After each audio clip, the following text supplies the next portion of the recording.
Hey there, gorgeous goddesses. I bet you didn't know this, but your power is in your stillness. Your power is in your softness. And I know you've heard me say this before, but today I want to get into it a little bit because our glow up journey takes power. It takes confidence. It takes courage. When we live in a society that looks at our softness and thinks, who did you sleep to get to the top? Or you're not a self-made woman, you needed to rely on a man. Those are trauma responses. And I've had the same. I used to think I could do it all myself. And what that turned me into is a non-receiver. And here is a secret. If you give away your spiritual gifts, your time, energy, your body, your knowledge, whatever, for free, you are going to turn the receivers into takers.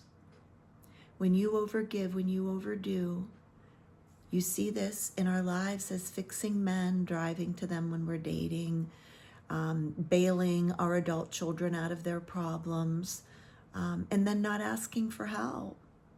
We see this all the time. And then we feel unseen and unmet. That's because we are triggering their shame centers, where the only thing they think will help is to have a problem you can solve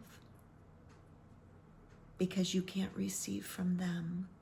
And that's huge and that's big, and we're not going to get into that today. But today we're going to talk about that stillness and softness in your glow up, because this is where the rubber hits the road.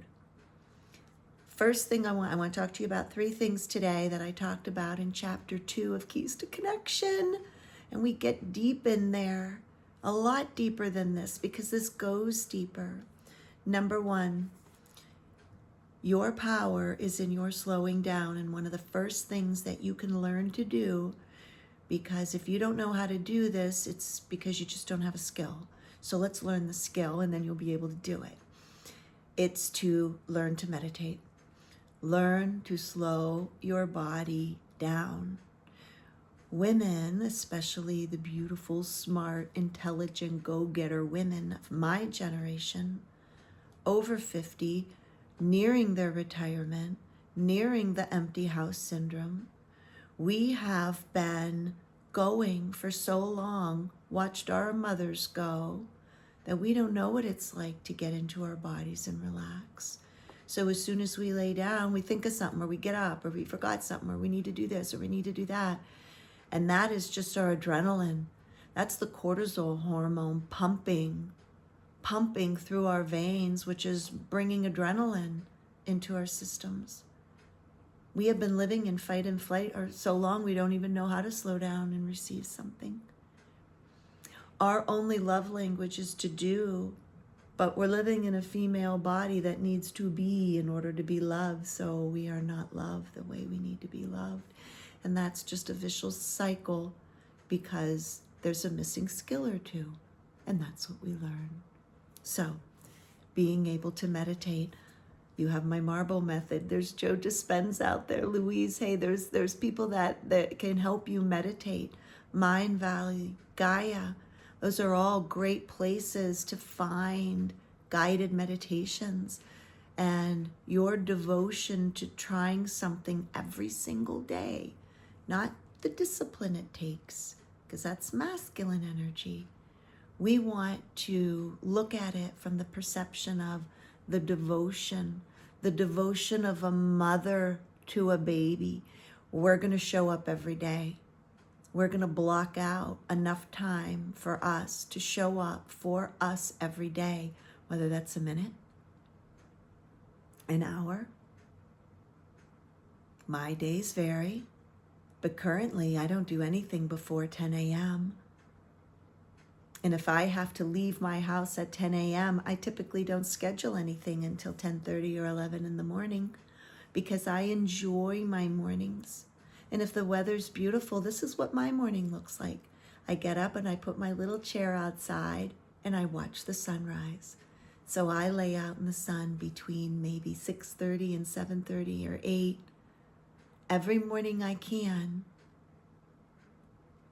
Get my vitamin D, contemplate nature, watch the bats turn into birds, watch the sun rise over the cute little lake I live on, watch the sky turn from orange to pink to purple to gray to blue, watch that big meatball come up behind my Serengeti tree, and contemplate. Not think about what to do, and I do put guided meditations on because it is hard. Or I'll put Louise Hay on. Or I'll roll a marble in my brain and then watch the birds go to bird school in the Serengeti tree before they migrate. Checking out the cycles out there that are very similar to the cycles of the female body. Our stillness is our ability to connect with nature so that we can be as savage as nature, because nature's savage. All right, the second thing, micro habits. We all have great habits during the day. We get up, we shower, some of us watch the news, make coffee, talk to a friend, do a little bit of work before we go into work.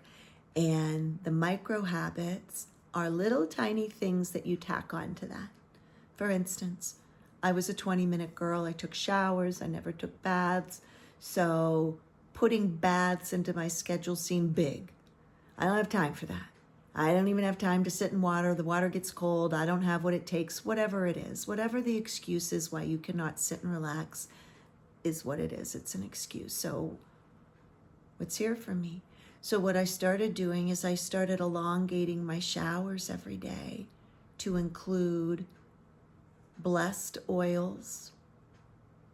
I don't wash my hair completely every day, but I do have a 4-day hair routine that keeps my roots fresh because I don't like oily hair. I don't like the feel or the smell of it. So I figured out my routine.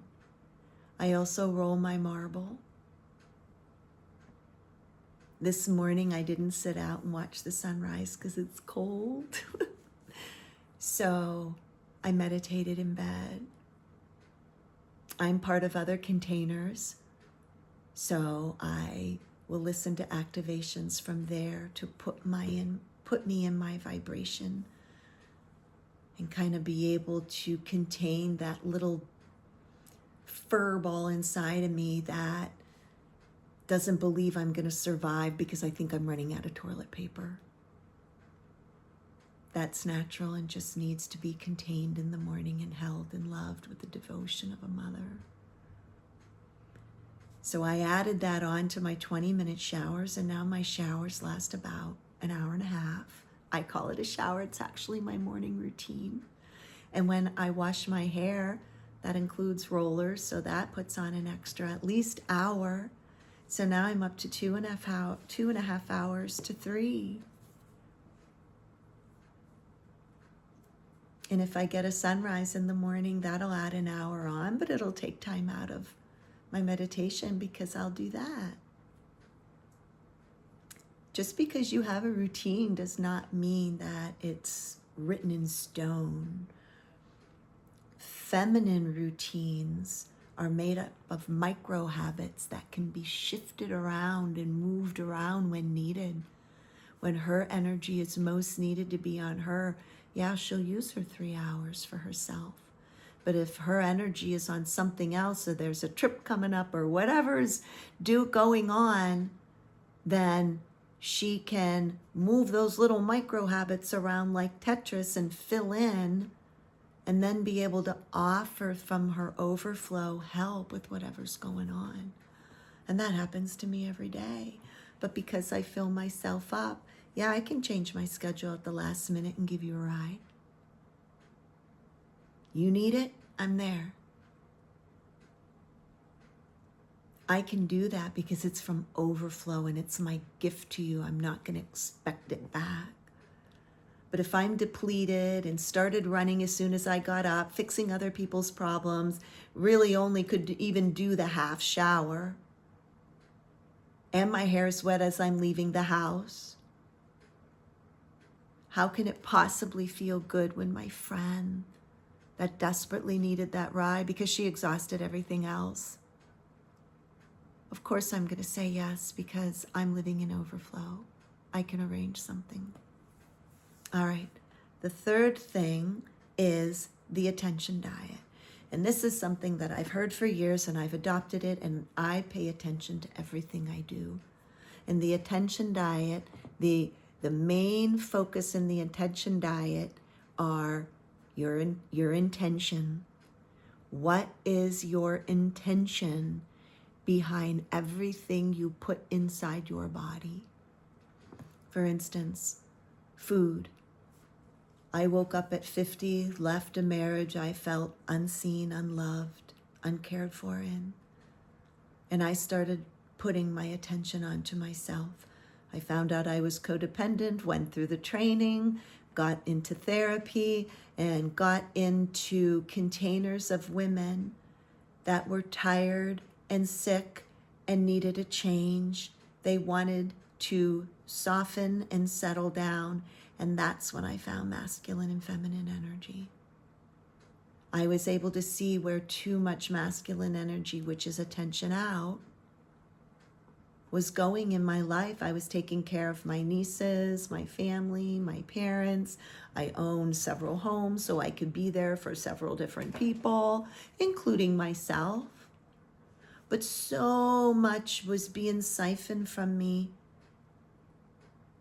that through this healing, I was able to close off avenues and open other ones. For instance, I had a little cottage in my hometown of Erie, and I had a place in Florida that I was the snowbird or the summer roadrunner.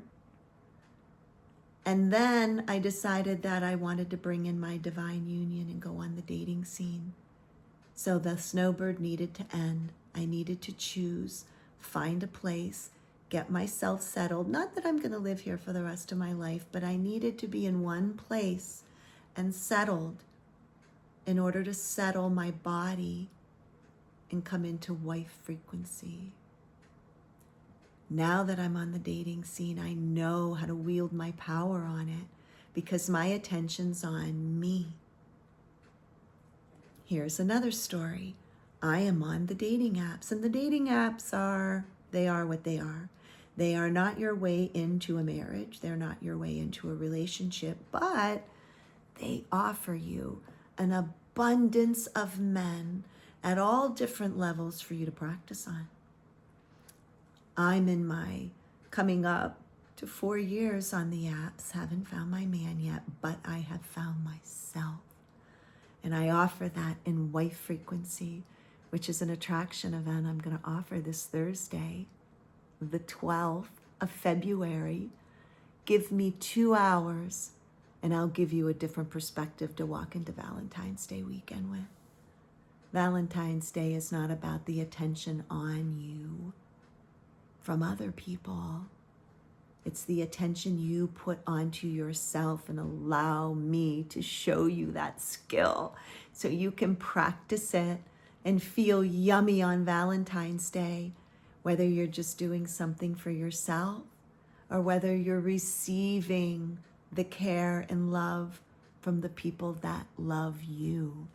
So check out the comments for the link into getting into the yummiest version of yourself. And let's just do it in one day. All right, the attention diet. It's paying attention to what you put into your mouth, what you put into your ears, what you put into your eyes, what you put your hands on, which rooms you show up in, which conversations you have, and where is your attention when you're having that conversation. I can teach you how to be inside your body when you have certain conversations. Yeah, they're going to be nerve-wracking at first, but it's just like a roller coaster. As soon as you do it and everything turned out good, you're going to want to do it again, and it's just going to get easier and easier and easier. Throwing one little tiny skill onto what you're already doing so magnificently in your marriage, in your job, in your career, as a mother, a sister, a daughter, a friend. You are whole and complete, and you've got it going on, and you want more. Embrace it, baby. When the whole world is burning down around us, we're going to show up looking hot, rich, sexy, romanced, because we've been training for this day. All right. I'll see you on the 13th, and get in quickly so you can get into the lives. Eventually, they're just going to be recorded and available for sale. But if you can get into the lives, you can ask your question. All right. I'll see you in all the rooms, gorgeous.